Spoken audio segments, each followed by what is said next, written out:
Juízes. Capítulo de número 11. Juízes, capítulo 11. Quem encontrou, diga amém. Quem não encontrou, diz assim para o irmão que não encontrou. Cria Juízes, irmão. Vai ler mais a Bíblia. Juízes, capítulo de número 8, capítulo 11. Dia dos Pais, eu quero ministrar uma palavra sobre a responsabilidade da paternidade. A responsabilidade de ser pai. Era então Jefté, o gileadita, valente e valoroso, porém, filho de uma prostituta. Mas Gileade gerara a Jefté. Também a mulher de Gileade lhe deu filhos, e sendo os filhos dessa mulher já grandes, repeliram a Jefté, e lhe disseram: não herdarás em casa de nosso pai, porque és filho de uma outra mulher. Então Jefté fugiu de diante dos seus irmãos, e habitou na terra de Tobi. E homens levianos, uma tradução vai dizer vagabundos, se ajuntaram com Jefté e saíram com ele. E aconteceu que depois de alguns dias, os filhos de Amon pelejaram contra Israel. Aconteceu que, como os filhos de Amon pelejassem contra Israel, foram os anciãos de Gileade buscar Jefté na terra de Tobi. E disseram a Jefté: vem se nos por cabeça para que combatamos, vem e sê-nos por cabeça, para que combatamos contra os filhos de Amon. Porém Jefté disse aos anciãos de Gileade: porventura, não me aborrecestes a mim, e não me expulsastes de casa de meu pai? Por que, pois, agora viestes a mim quando estais em aperto? Disseram aos anciãos de Gileade a Jefté: por isso mesmo, tornamo-nos a ti, para que venhas conosco e combatas contra os filhos de Amon, e nos seja por cabeça sobre todos os moradores de Gileade. Então Jefté disse aos anciãos de Gileade: se me tornardes a levar para combater contra os filhos de Amon, e o Senhor der diante de mim, então vos serei por cabeça. E disseram os anciãos de Gileade a Jefté: o Senhor será testemunha entre nós, e assim faremos conforme a tua palavra. Assim Jefté foi com os anciãos de Gileade, e o povo o pôs por cabeça e príncipe sobre si. E Jefté falou todas as suas palavras perante o Senhor em Mispá. Amém? Irmãos, o texto, eu não vou ler todo o capítulo, é muito amplo, mas eu vou falar um pouco desse texto sobre vocês, a história desse texto. Mas antes de falar da história do texto, deixa eu lhe dizer uma coisa. Se tem uma coisa que para Deus é extremamente importante, é você entender que você é filho dele, que ele é o seu pai. E não só entender como viver isso. Viver com Deus, se relacionando com ele como seu pai. Isto é extremamente importante. O modelo criado por Deus para se relacionar com o ser humano é o modelo da paternidade. Deus poderia simplesmente se relacionar conosco como professor e nós alunos, como líder e nós liderados, ou como comandante e nós subordinados. Ou ele poderia simplesmente se relacionar conosco como rei e nós como súditos dele. Ou, quem sabe, ele poderia até mesmo o patrão e nós empregados. Mas não foi assim que ele escolheu se relacionar conosco. Ele escolheu se relacionar conosco como pai e nós como filhos. Por isso, ele é chamado de pai. Ele é o nosso pai. Porém, quando Satanás toca em nossos pais para nos ferir, ou toca em nós para ferir os nossos pais no relacionamento, gerando uma quebra de relacionamento entre pai e filho, entre filho e pai. Toda quebra de relacionamento entre filho e pai, toda quebra de relacionamento entre pai e filho só tem uma finalidade. Só tem uma finalidade.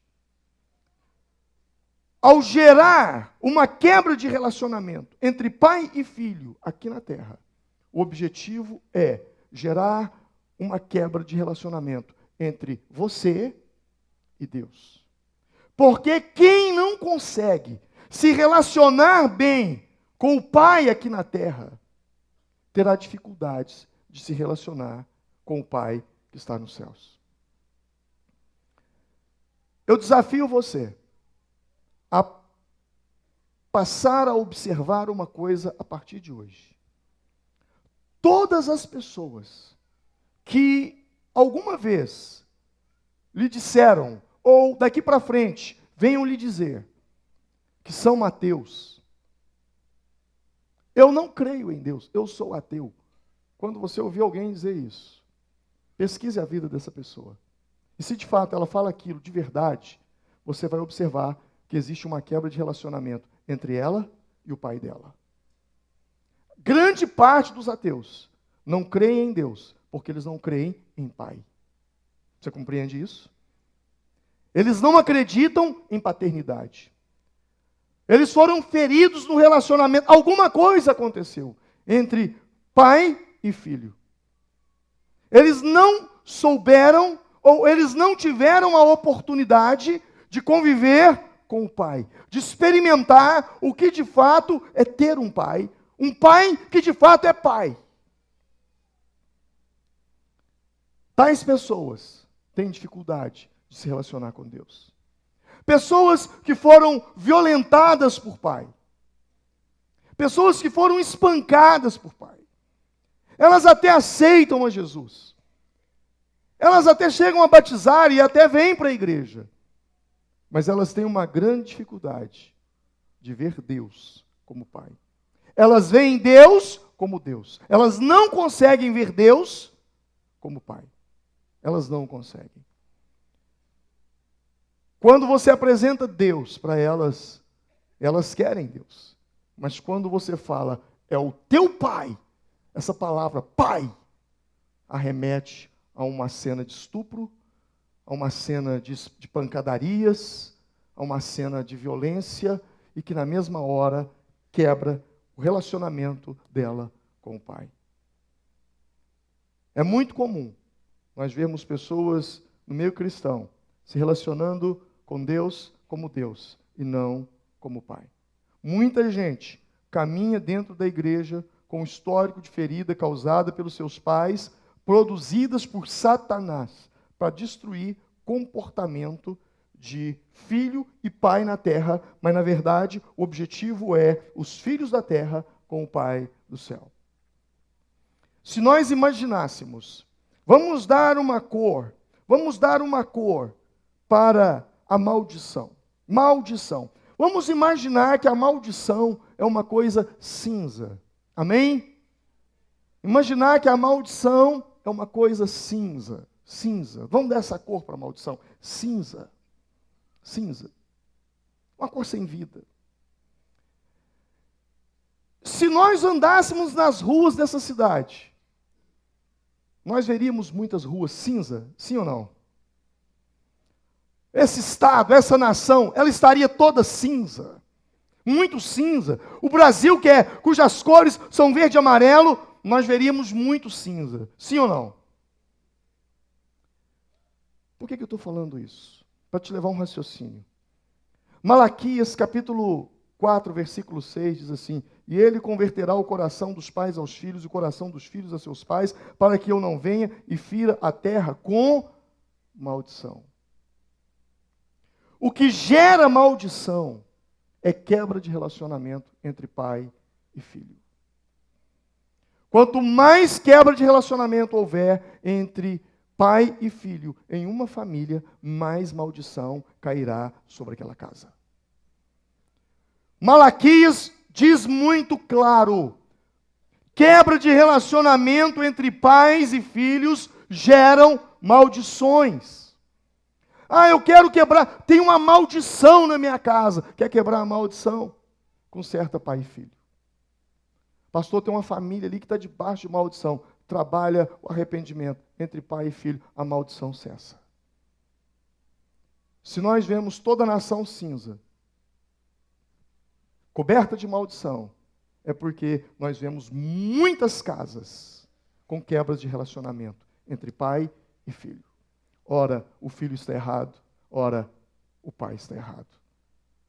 O fato que para Satanás não importa quem está certo, quem está errado. O que ele precisa é de uma quebra, porque a quebra gera maldição. E ao gerar a maldição, gera a quebra de relacionamento com Deus. Jefté, o filho de Gileade. Quem foi Jefté? Havia um homem na terra de Gileade, que também chamava Gileade. Esse homem teve uma relação com uma prostituta. E dessa relação nasceu um garoto chamado Jefté. Esse homem tinha sua esposa. E com a sua esposa, ele teve outros filhos. Jefté era o filho mais velho dele. E segundo a Bíblia, o filho mais velho recebia a herança. Só que os irmãos de Jefté nunca o aceitaram. Nunca o aceitaram. A ponto de um dia expulsá-lo de casa. Ele saiu, ele foi embora. Ele foi para uma terra chamada Terra de Tobi. E lá em Tobi, alguns homens levianos, algumas traduções diz levianos, outras diz homens vagabundos, uma tradução diz assim. Esses homens se ajuntaram a ele, e por ali ele ficou. E a Bíblia diz que os amonitas resolveram atacar Israel. E foi justamente ali que os gileaditas viram que não tinham poder para lutar. Precisavam de um homem valente, de um homem esperto em guerra. E aí eles se lembraram do irmão a quem eles expulsaram de casa. E eles foram até o irmão. E quando eles chegaram, para surpresa do irmão, que eram inimigos, o que vocês querem aqui? Não, nós viemos aqui porque precisamos de você. Os amonitas vão acabar com tudo. Inclusive você também está no meio. Eles vão destruir você. E nós queremos somar força com você para lutarmos contra eles. Jefté então diz o seguinte: eu vou, com uma condição, que eu governe sobre vocês. Que eu seja o cabeça de vocês. Se assim vocês aceitam, assim eu irei. Eles disseram, tudo bem, você vai reinar sobre nós, se o Senhor te der essa batalha. Ao sair do acordo ali, então, Jefté faz um voto. Um voto muito estranho. O voto dele era o seguinte: Deus, se o Senhor me entregar os amonitas na minha mão, quando eu voltar para a minha casa, o primeiro que sair na porta para me receber, eu vou sacrificá-lo em holocausto ao Senhor. Eu vou matá-lo. Deus não aceita sacrifício humano, mas ele fez isso. O fato é que ele não precisava desse voto, porque aquilo estava no plano de Deus, aquela vitória. Tanto é que o Espírito do Senhor veio sobre Gileade, sobre Jefté. E ele volta, ele ganha a batalha, e ele volta para casa. E quando ele chega em casa, a primeira pessoa que sai à porta para recebê-lo era a filha dele. Esse é o fim trágico de um homem de Deus. Essa é a história de Jefté. Interessante que esse texto ele é um texto polêmico. Alguns dizem que Gileade havia morrido aos 17 anos, outros dizem que quando ele foi expulso de casa, Gileade estava vivo. Alguns dizem que o voto foi realmente a morte da filha, outros dizem que ela foi levada para um voto de castidade. Eu acredito realmente que ela foi sacrificada em holocausto. Eu acredito piamente que também Gileade estava vivo quando seus irmãos o expulsaram de casa. O fato é que esse texto nos ensina muita coisa sobre ser pai. E o primeiro que eu e você precisamos entender é que um passado de orfandade não resolvido, um fato de orfandade, uma crise de relacionamento entre pai e filho, lá atrás, se não houver cura, aquilo vai continuar gerando maldição para frente.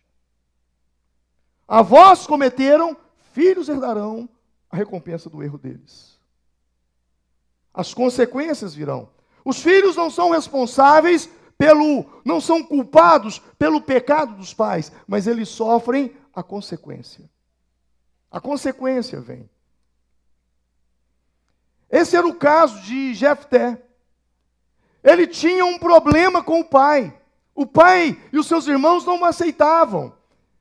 Ele sofria de uma síndrome, de um trauma que muita gente sofre nos dias atuais. E eu lhes digo que é uma das maiores fontes de endemoniamento ou aberturas para a entrada de Satanás na vida de uma pessoa. Chama-se rejeição. Toda pessoa que sente-se rejeitada são pessoas que dão brechas para o diabo agir na vida dela. Porque uma pessoa que sofre ou que sente ser rejeitada pelo marido, pela esposa, pelos filhos, pelos amigos, pela igreja, ou seja, essa pessoa, aonde quer que ela vá, se alguém está falando alguma coisa, seja lá o que for, ainda que ela não consiga ouvir a voz daquelas pessoas, na cabeça dela ela já pensa, estão falando mal de mim. Ela carrega isso sobre si. Rejeição. Havia uma brecha na vida de Jefté. Havia uma trinca, uma rachadura na vida de Jefté, que se chamava rejeição. E de fato, isso havia. Porque ele era filho de uma prostituta, e o pai o trouxe para morar consigo, e os irmãos não o aceitavam dentro de casa. Com certeza, a madrasta também não o aceitava. Essa trinca foi o suficiente para Satanás pegar aquilo que os pedreiros usam na construção, talhadeira, é isso mesmo? Ou aquela alavanca, e colocar naquela trinca para abrir uma grande brecha na vida dele. Era tudo o que o diabo precisava, era tudo o que o diabo precisa para entrar na sua vida. É causar um problema entre você e seu pai, entre você e sua mãe. Ali começa a sua desgraça. É ali.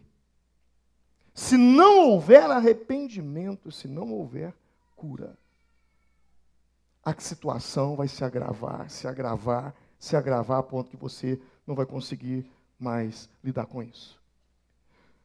Enquanto Jefté sofria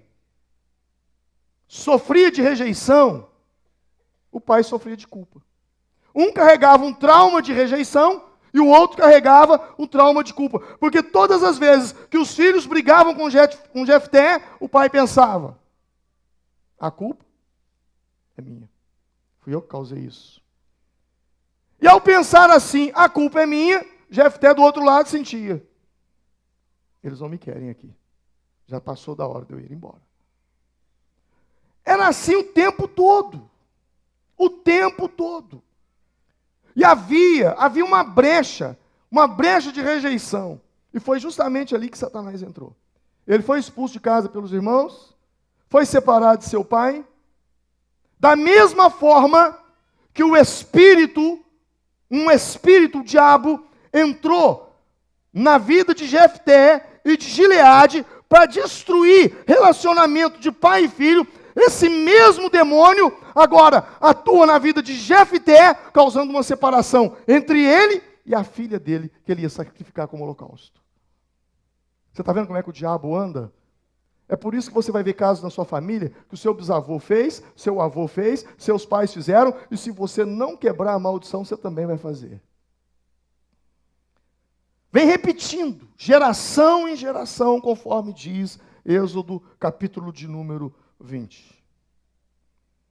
Quando os irmãos de Jefté o agrediam com palavras, e talvez até fisicamente, ou dizendo que ele era filho de uma prostituta, o pai não fazia nada.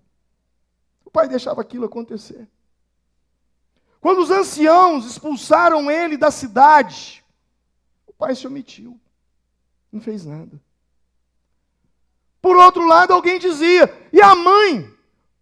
A mãe, ele tinha vergonha dela, porque ele sempre ouvia que ela estava com um, dormindo com um ou deitando com o outro.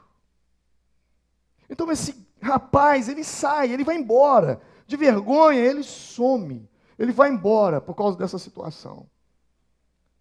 O interessante é que eu acho que mais machucava Jefté não era o fato dos irmãos o agredir, é o fato do pai ver e não fazer nada. A omissão de pais gera maldição nos filhos. E ele sai, ele vai embora, pensando que mudando de casa, mudando de cidade, o problema é resolvido. Mas não é assim. Um problema enterrado vivo, ele nunca morre. Você pode ter certeza disso. Um problema enterrado vivo, ele nunca morre. Ele foi embora, mas a ferida estava dentro dele. Qualquer oportunidade que nos leve a ignorar conflitos não resolvidos, ela é perigosa. Eu te pergunto nessa noite, existe algum conflito na sua vida que ainda não foi resolvido? Existe. Existe alguma situação que ainda não está terminada dentro de você? Isso será um laço lá na frente para a sua vida.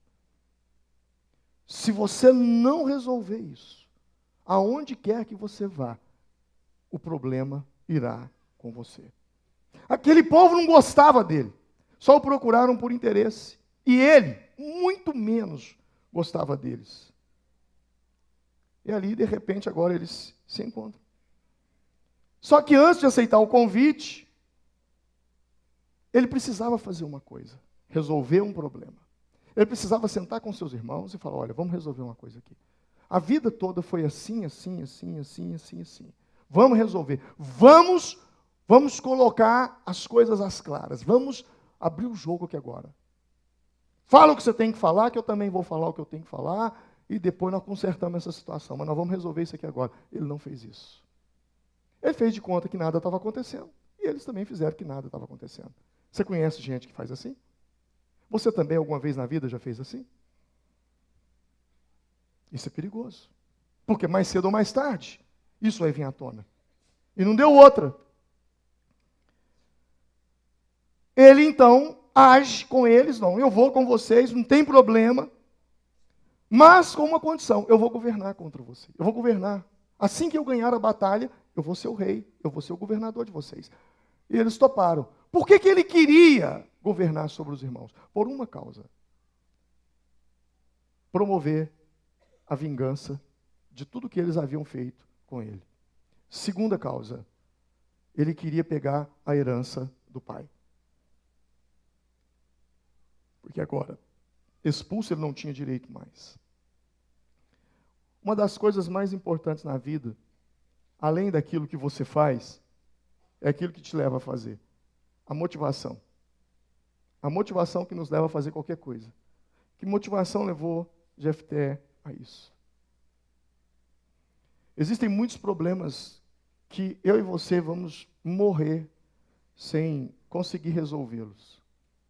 Nós não vamos conseguir resolver todos os problemas do mundo, mas os problemas que estão dentro de nós, nós não podemos morrer sem resolvê-los. Tais quais como mágoa, ressentimento,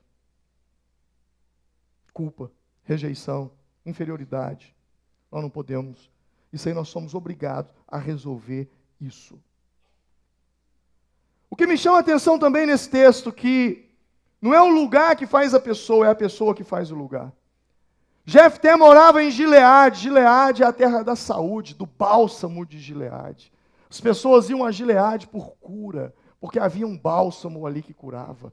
Gileade, ou melhor, Jefté morava na terra da cura e era doente. Isso me faz entender que é o estudo que eu estou dando essa semana agora para a célula. Trigo e joio. Nem tudo que reluz é ouro.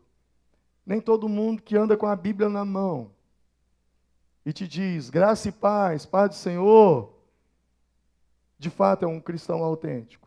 Quando eu falo disso, eu gosto de contar uma historinha que eu ouvi há muitos anos atrás, de que um homem estava desempregado e começou a procurar emprego e lendo os jornais. Ao ler um jornal, ele viu um anúncio que dizia assim, precisa-se de gente para trabalhar no circo. Ele falou, estou desempregado, preciso sustentar a minha casa, pagar minhas contas, então eu vou trabalhar no circo. E ele foi. E chegou lá no circo, o dono do circo recebeu, estou querendo trabalhar, eu vi um anúncio, sim, tudo bem. O que o senhor faz? Olha, eu trabalho disso, daquilo, tá. Olha, mas só que aqui no circo a gente está precisando de uma pessoa. É o seguinte, nós tínhamos aqui um macaco. E o macaco morreu, é um gorila, né, muito grande. E ele é a atração do circo. E aí a gente precisa de um outro gorila. Então, o trabalho que eu tenho é, você vai vestir a roupa de gorila e vai se passar por um gorila na hora do espetáculo. Eu falei, meu Deus, olha onde é que eu fui chegar, que ponto na minha vida, vestir de gorila. Mas tudo bem, eu preciso do emprego. Fechado. Chegou o dia do espetáculo. E aí começa todo aquele movimento do circo, né? E o povo, e gente fazendo malabarismo e tal, e coisa.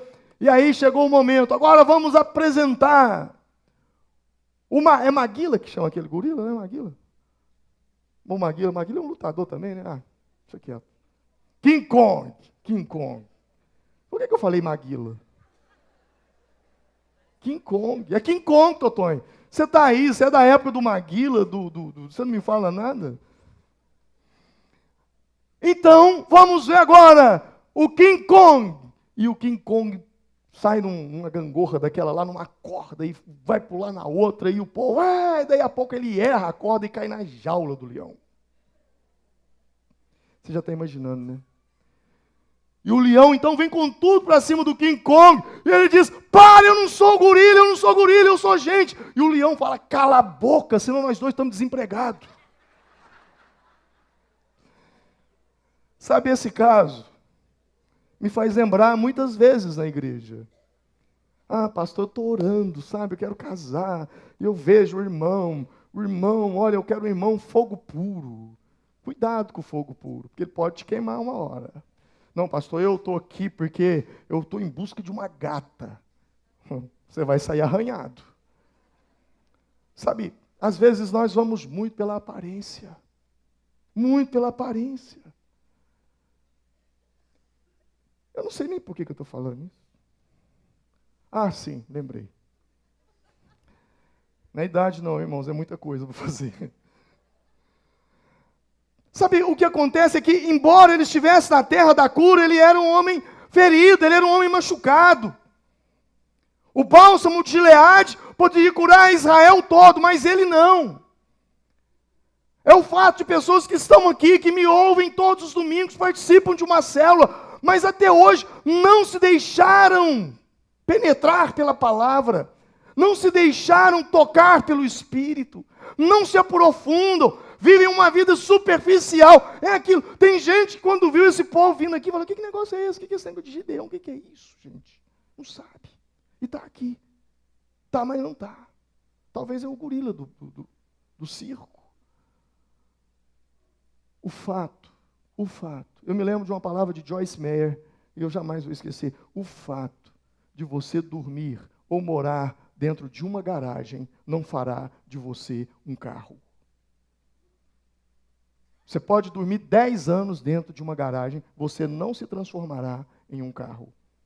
O mesmo, você pode frequentar essa igreja por 10, 20 e 30 anos.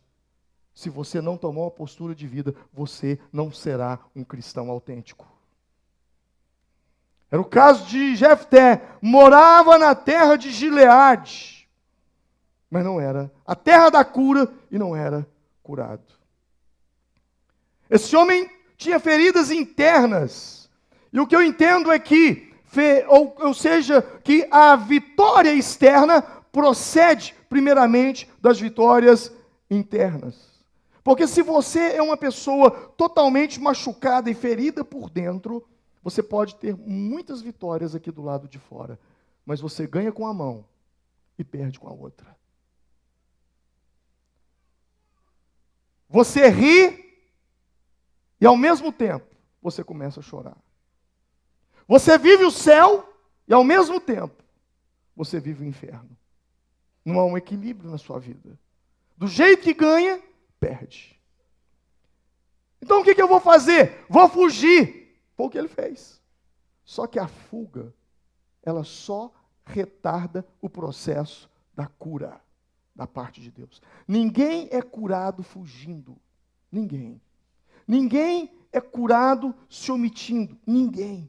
Jefté fugiu para a terra de Tobi, que quer dizer, Tobi quer dizer bom. Ele saiu da terra da cura para a terra boa, mas se ajunta com gente que não valia nada. Qualquer lugar desse mundo, qualquer lugar que você entrar, tem gente de todo jeito para você se aproximar dela. Gente de todo jeito. Aqui dentro mesmo, aqui dentro da igreja, se você falar assim, eu quero ser uma pessoa muito de Deus. Eu te falo uma coisa, tem gente aqui, meu irmão, que eu vou te falar uma coisa, viu, que eu admiro, é uma inspiração na minha vida. Mas tem gente aqui também que eu te falo uma coisa, não vale nada. Não vale nada. É pior do que muita gente que está lá fora, numa boca de fumo agora. Porque aquele que está lá na boca de fumo não conhece a palavra. E gente que está aqui dentro conhece e não pratica. Pastor, então com quem eu vou andar? Na verdade, isso será decidido por quem você é. Minha mãe me dizia, um gambá cheira o outro. É incrível. Gente que não vale nada, chega num lugar de um monte de gente boa, aparece um outro que não vale nada para aproximar dele. É igual o dia de uma irmã que virou para mim e veio falar comigo, pastor, eu não sei, minha filha só arruma gente que não vale nada. Eu falei, mas ela também, irmã. Ela é igual. É igual. Lembrei do Jair, dona Yolanda. Do dia que uma senhora chegou para ele e falou assim com ele. Falou, olha, o meu filho parece ser um burro, um jumento. O senhor pode me explicar? Ele falou, porque deve ser filho de uma égua. Irmão, sabe, deixa eu te ensinar uma coisa. Quem é ruim aqui, é ruim ali, é ruim lá. Você está entendendo? Você só consegue reproduzir segundo a sua espécie. Jesus deixou muito claro. A árvore, ela dá segundo o seu fruto. E quando eu estou produzindo um fruto, eu só vou atrair gente que interessa esse tipo de fruto. Então, se você não mudar de vida, é o que você vai atrair sobre você. Esse homem justamente se perdeu numa dessas. E o interessante é que uma das maiores perdas, quando uma pessoa perde o relacionamento paterno, pai e filho, uma das maiores perdas é a capacidade de se comunicar de uma forma saudável e inteligente. Ouça isso. Jovens que aqui estão, ouçam isso. Você pode ter muita habilidade. Você pode ter muita competência. Mas o que vai fazer você romper nessa vida é a arte de se comunicar. É saber se comunicar. A Bíblia diz isso, aquele que se comunica bem será amigo do rei. Provérbios fala isso. O que eu quero dizer com isso? Que como que ele perdeu? Sabe, quando você chega numa casa, ou em qualquer lugar, professoras que aqui estão, vocês são PhDs nisso. Quando um menino chega na escola, na sala de aula, falando trocentos palavrões, onde é que ele aprendeu isso? Quem que ensinou isso? Pai e mãe. Não, eu nunca ensinei meu filho. Claro, você nunca sentou com ele e falou, vem cá, deixa eu ensinar aqui, ó. Diga comigo, capeta. Você nunca fez isso. Mas o tempo todo você chama essa palavra. O tempo todo você xinga. O tempo todo você fala palavrões. E o seu filho observa aquilo. E sabe o que ele vai fazer? Ele vai reproduzir segundo a espécie. Observe como que funcionam os filhos de pais que gritam dentro de casa. Pais que gritam. Mãe esposa que está gritando com o marido, que está gritando, menino, não sei o quê. Você escutou isso? Observe como é o comportamento desses meninos. O que você espera que eles vão falar na vida quando eles crescerem? Porque a vida é uma escola. Alguém disse que a vida é uma escola e o tempo é o professor, onde muitos são sábios, porém até hoje ninguém se formou. A vida é uma escola. E na escola da vida, eles vão tomar bomba. Eles vão tomar bomba. E a culpa, sabe de quem é? Como Gileade tinha isso, você também vai ter. A culpa é sua. Eu vou mostrar um texto na Bíblia. Abra sua Bíblia em Juízes capítulo 12. Fique com sua Bíblia aberta. Juízes 12. Então, o Jefté foi para a guerra, ganhou a batalha. Possivelmente, nessas alturas do campeonato, que a filha dele já tinha morrido, né? Porque versículo 40 do Juízes 11 diz assim, que as filhas de Israel iam de ano em ano lamentar a filha de Jefté, o gileadita, por 4 dias no ano.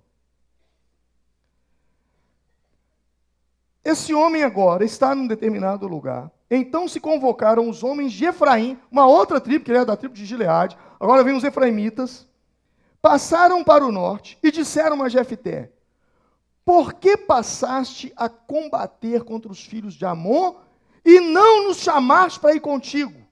Queimaremos a fogo a tua casa contigo. Jefté lhes disse, eu e o meu povo tivemos grande contenda com os filhos de Amon e chamei-vos, e não me livrastes da sua mão. E vendo eu que me não livráveis, pus a minha alma na minha mão e passei aos filhos de Amon, e o Senhor me entregou nas mãos, pois subistes vós hoje contra mim, para combater contra mim? Então Jefté a todos os homens de Gileade, e combateu com Efraim, e os homens de Gileade feriram a Efraim, porque estando os gileaditas entre Efraim e Manassés, disseram, fugitivos sois de Efraim, porém tomaram os gileaditas aos efraimitas ao val de Jordão, e sucedeu que quando os fugitivos de Efraim diziam, passarei, então os homens de Gileade lhe diziam, és tu efraimita? E dizendo ele, não, então lhe diziam, dize-nos Shibolete, porém eles diziam Sibolete, porque o não podiam pronunciar assim bem. Então pegavam dele e o degolavam no vals do Jordão. Caíram de Efraim, naquele tempo, 42.000 homens morreram. 42.000 irmãos, primos, parentes, porque eles eram tudo parentes. Tribo de Gileade, tribo de Efraim. Por causa de uma contenda. Agora, o que me chama a atenção abra sua Bíblia em Juízes capítulo 8, que esses efraimitas já tinham feito isso com um outro homem, que foi Gideão. A mensagem do domingo passado. Quando Gideão saiu com os 300 para lutar contra os midianitas, e ele ganhou aquela batalha, sabe o que aconteceu ali? Depois que ganhou a batalha, vêm os efraimitas, do mesmo jeito, que foram com Jefté. Olha só. Então os homens de Efraim lhe disseram, que é isso que nos fizeste? Que não nos chamaste quando fostes pelejar contra os midianitas? E contenderam com ele. Com ele quem? Com Gideão. Fortemente. Porém ele, Gideão, lhes disse, que mais fiz eu agora do que vós? Não são, porventura, os rabiscos de Efraim melhores do que a vinha de Abiezer? Deus vos deu na vossa mão os príncipes dos medianitas, Oreb e Zeebe. Que mais pude eu logo fazer do que vós? Então a sua ira se abrandou para com ele quando falou essa palavra. E como Gideão veio ao Jordão, passou com os 300 homens que com ele estavam, já cansados, mas ainda perseguindo. Eu vou te contar essa história. O que aconteceu? Gideão vai para a batalha contra os midianitas. Luta contra eles com apenas 300 homens no seu exército. Ganha a batalha. Venceu. Os reis dos midianitas fogem. Passa entre os efraimitas matam os reis. Depois os efraimitas vão ao encontro de Gideão e diz: olha, vem um exército todo. Nós viemos aqui. Sabe aquele tipo de gente que está vendo você fazer a coisa? É os efraimitas. Está vendo você fazer e fica assim, ó. Aí você está lá, suando. Aí depois que você consegue, você vem, graças a Deus consegui. Ele vira para você e fala assim: por que você não me chamou? Você conhece gente assim? Era esse povo, os efraimitas. Eles viram que tinha uma batalha, não foram para a batalha. Depois que a batalha acabou, eles aparecem. Por que você não me chamou? Você devia ter me chamado. Você desfez de nós. Isso é pouco caso. Agora nós vamos lutar com você. Eu disse: não. O Gideão falou assim: não. Deixa eu te falar uma coisa. Eu não chamei vocês porque seria covardia. Vocês são bons demais. Vocês são os melhores que tem aqui. Olha, eu lutei só contra o exército dos medianitas. Vocês não. Vocês mataram os reis deles. Vocês são bons demais. Ah, você acha? Acho. Vocês são isso. Ah, então tá bom. Pode passar. Eles fizeram a mesma coisa com Jefté. Você vai ler na sua casa o capítulo 7 e 8 de Juízes, depois você vai ler o capítulo 12 de Juízes. Você vai ver, eles fizeram a mesma coisa com Jefté. Só que Jefté não teve a criação que Gideão teve. Jefté não teve o pai que Gideão teve. Jefté não teve o relacionamento de família que Gideão teve. Então, quando eles vieram, Jefté falou assim: eu não chamei vocês mesmo, não, porque vocês também não estão com nada. E aí, meu irmão, a guerra começou. E aí os efraimitas fugiram. E o que os gileaditas fizeram? Jefté deu uma ordem, falou: olha, porque os efraimitas, eles tinham uma língua presa. Eles não conseguiam, era tipo Cebolinha, que trocava o R pelo L. Eles não conseguiam falar Shibolete. Olha aí, o texto não é isso que está falando aí? Eles falavam Sibolete. Olha aí, capítulo 12, versículo de número 6. Os efraimitas vinham, versículo 5 vai falar isso. Quando os efraimitas vinham, aí os gileaditas perguntavam: quem é você? Você é efraimita? Ele: não, eu não sei de nada, não estou sabendo de nada, não sou efraimita. Ah, não é não? Não, então diz para mim assim, Shibolete. Aí ele falava, Sibolete. É isso que diz o texto aí, né? E diz ele, pois, Shibolete, porém ele dizia Sibolete, porque não podia pronunciar bem. Era aquele tipo de gente, né, que fala assim, troca o R pelo L, o L pelo R, né? Vai falar crânio, fala o clânio. Cruzeiro Esporte Clube. Ele troca o L pelo R. Clube Atlético Mineiro. Não é porque não sabe falar. É porque tem pessoas que realmente têm a língua. E também, tinha um sotaque também. É o mineiro do interior.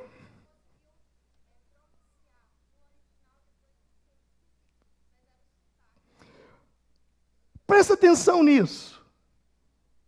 Arma-se uma armadilha para matar por causa de uma discussão que poderia ter sido pagada.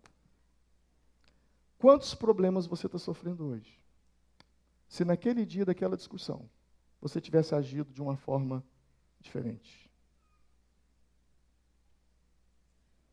Ontem o Kleber, no aniversário dele, citou uma frase: ou você é feliz, ou você tem razão. Qual dos dois você prefere? Não, eu ganhei a discussão. Ah, eu ganhei, eu não levo desafio. Eu ganhei mesmo. Mas ganhou um monte de problema junto. Ao passo que, é isso que você acha? Então vai com Deus. Se é assim que você acha que então vai. Não posso fazer nada. É a mesma história, é a pregação, irmãos. Ninguém pode falar que essa igreja não prega verdade, ninguém pode falar que essa igreja não prega duro. Ah, pastor, mas tem um monte de gente aqui que não obedece. Isso não é problema meu. Meu problema diante de Deus vai ser: Senhor, o que o Senhor mandou eu falar, eu falei. E o seu problema diante de Deus vai ser: Deus, Ele falou e eu não fiz. Isso não é problema meu. Eu não tenho problema converter ninguém, mudar a vida de ninguém. A mim cabe uma coisa: pregue o evangelho, instes a tempo e fora de tempo. Ponto. Agora é com você. Quando eu não falo, a responsabilidade é minha. Quando eu falo, a responsabilidade é sua. Eu caminho para o final, para te dizer uma coisa. Eu sei que por causa dessa troca de R por L, ou C por S, né? Essa aí, no caso, aí foi C por S, né? É o cibolete pelo chibolete, chibolete pelo cibolete. Eu sei que por causa de uma discussão boba, que Gideão resolveu e Jefté não resolveu, por causa de comunicação. Morreram quase a população de Formiga, 42 mil pessoas. E por último, eu gostaria de falar, e já encerrando, ele tem a vitória, mas ele perde uma filha. Eu te pergunto, que sucesso compensa a perda da sua família? Que sucesso compensa a perda do seu filho, da sua filha? Eu sei que nós estamos vivendo uma transição de mudança de comportamento, de mentalidade, de estilo de vida. Mas eu me preocupo muito quando às vezes eu vejo famílias que têm condições, ouça o que eu estou dizendo, que têm condições, não estou falando de quem não tem condição financeira, de quem tem condições de criar um filho, mãe e filho junto. Muitas vezes, abre mão da criação do filho para ganhar 1,5 salário e pagar 1 salário de empregada para cuidar do filho. Não é regra, mas há uma diferença muito grande entre filho criado com a mãe e filho criado com uma empregada. Por melhor que ela seja, a secretária que seja, ela não é mãe. Não é. Me preocupa isso. Me preocupa quando você tem que abrir mão da sua casa por um determinado tipo de trabalho, que os seus filhos crescem e você não está presente. Uma coisa é um filho criado junto com o pai. Outra coisa é um filho criado longe do pai. Me preocupa isso. Não estou querendo impor regras sobre vocês, mas quero chamá-los a uma reflexão. Vale a pena? Compensa? Talvez hoje você olha para o seu filho e diz: se eu tivesse estado em casa, se eu tivesse sido mais presente na vida dele, ele não seria dessa forma. Quando você entra nas redes sociais, num dia desses como o de hoje, Dia dos Pais, você vai encontrar em todas as redes sociais pessoas postando fotos do pai. Mas dentre essas, algumas fotos, aparece a foto de uma mulher. E a pessoa escreve: você foi minha mãe e o meu pai. Alguns porque o pai faleceu, mas outros porque era um pai como o de Gileade mesmo, foi ausente. Como o Gileade foi com Jefté. E isso tem um preço. Isso tem um preço. Ele ganhou a batalha, teve posse na herança, se tornou governador dos irmãos, mas matou a própria filha. Que homem que consegue colocar a cabeça no travesseiro, sabendo que ele foi o autor da própria filha. Ah, mas ele errou. Eu sei. Mas ele errou consciente, porque ele sabia que quem saísse ali era uma pessoa. Ele ia sacrificar alguém. O que eu quero dizer com isso é que nenhum sucesso na vida compensa o fracasso de um lar. em busca do sucesso financeiro, material, casamentos são desfeitos, pais não têm tempo para os filhos, não há diálogo entre os casais, e um dia a conta chega para pagar. A conta vem. E não adianta você querer terceirizar a responsabilidade. Terceirizar para porque hoje é a professora da escola. Vamos terceirizar para ela. Ah, não, eu sou evangélico, não, a responsabilidade dos meus filhos é a igreja. Vai conversar com as tias que cuidam dos meninos, aí você vai morrer de vergonha. Porque eles soltam tudo lá. Soltam ou não soltam? São inocentes. Eles, pureza no coração, falam o que tem que falar mesmo. É possível, se algum tivesse bem atento aqui, levantar e dizer: não, papai, o pastor está falando de você lá, olha lá. É um perigo.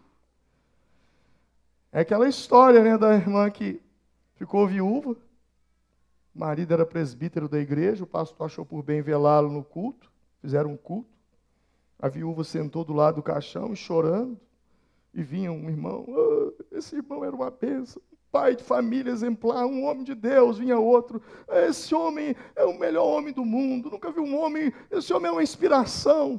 A viúva cutucou no filho e falou: meu filho, vai lá ver se é o seu pai que está deitado dentro daquele caixão mesmo. Interessante que o Espírito do Senhor veio sobre Jefté. Jefté ganhou aquela batalha. Isso me mostra uma coisa, que mesmo você sendo uma pessoa ferida, o Espírito do Senhor vem sobre você. Por isso, nunca, nunca, nunca na sua vida, julgue resultados como sinal de aprovação de Deus. Fundador dessa igreja na cidade de Formiga, São Antônio Brito, ele falava assim: uma coisa é bênção, outra coisa é salvação. Israel no deserto presenciou os maiores milagres, viram coluna de fogo, maná cair do céu, mas não entrar na terra prometida. Sinal não é sinônimo de aprovação. Poder não é sinônimo de santidade. Vamos nos colocar em pé nesse momento.